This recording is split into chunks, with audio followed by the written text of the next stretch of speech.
to give you some quick tips on how to do stiff leg deadlifts and to help you progress your weight over time. These are an exercise that's awesome, especially for your lower body, but a lot of people end up feeling it in their lower back, and it's one you can easily kind of strain your back with. So really good form and working up to heavier weights is what you have to do when you're looking at stiff leg deadlifts. So the first thing to keep in mind is that you don't allow your chest to dip forward.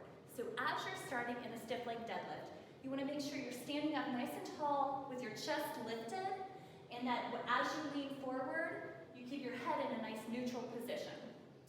With your legs, you want a soft bend in your knees. So even though it's a stiff leg deadlift, you're going to have just a little bit of a bend so that as you start to go down, you'll feel it through your hamstrings and your glutes, but not into your back there. Never fully lock out, so keep just that soft bend. Now, a Romanian deadlift, you're going to be bending down. So there's a pretty big difference here between a stiff leg and a Romanian. So couple tips. The first thing I want you to do, grab a kettlebell. And so with the kettlebell, I'm actually going to have you hold it behind your back. And this is a great way to make sure that you're keeping your chest lifted. So like I mentioned, small, soft bend in your knee, chest is lifted, and as you go down, you'll be able to keep your neck neutral and back up. So with the kettlebell here, it guides you through the movement and keeps your chest from falling forward. So if you try to round down, you don't get very far. So that's a nice way to start into this to make sure that you're keeping that chest lifted. Another thing you can do, I want to make sure that you're pushing back in with your hips. So you're going to sit back a touch into your heels. As you go down, your hips come gently back. And if you grab some bands, so I've looped up 2 bands here, I'm going to take and put those around my hips. Chest is forward, lifted, nice deep breath in, small bend in my knee, and as I go down in the movement, the band gently pulls me back, okay? I'm just going to scooch forward just a little more. So up, as I come down, keep that bend, and back up.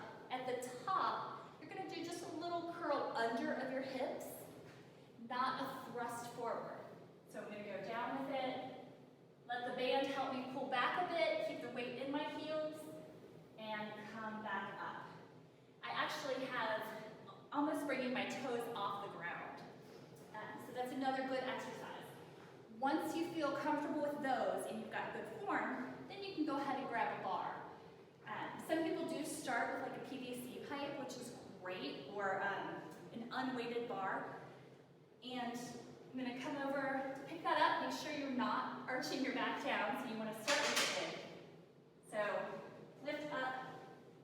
Top position is going to have your hips slightly under, knees are bent, and then you're dragging the bar down your quads, keeping your neck neutral, and coming low. You don't have to go super low with it. So come down, you'll feel that. Make sure you're pushing through your heels into those hamstrings and glutes. And then as you rise back up, roll your hips under slightly and push forward. Not a big thrust. That's where people get in trouble with their lower back in particular. So come down, roll it along your legs, and back up, nice and gentle, and under. So that is a stiff leg deadlift. Over time, feel free to add more and more weight, but if you do these properly and slowly, even a modest amount of weight will really activate your glutes and your hamstrings.